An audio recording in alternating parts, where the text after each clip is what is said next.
नाज़रीन में पास ने अपडेट कंदा हलूं। अहम ख़बर है त सेवण में कलंदर लाल शहबाज की दरगाह बंद थियण सबब पोहरियत फाका कशी जो शिकार थी विया आहिनि। अपडेट कर रहा आहियूं। अहम ख़बर है त सेवण में कलंदर लाल शहबाज की दरगाह बंद थियण सबब पोहरियत फाका कशी जो शिकार थी विया आहिनि।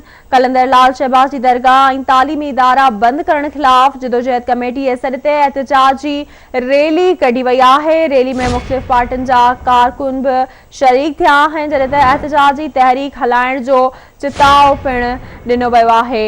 अवांखे अपडेट कंदा हलूं। अहम ख़बर है त सेवण में कलंदर लाल शहबाज की दरगाह बंद थियण सबब पोहरियत फाका कशी जो शिकार थी विया आहिनि। कलंदर लाल शहबाज की दरगाह ऐं तालीमी इदारा बंद करण खिलाफ जदोजहद कमेटी जे सॾ ते एहतजाजी रैली कढी वई आहे। रैली में मुख़्तलिफ़ पार्टियुनि जा कारकुन भी शरीक थिया आहिनि, जॾहिं त एहतजाजी तहरीक हलाइण जो चिताव ॾिनो वियो आहे।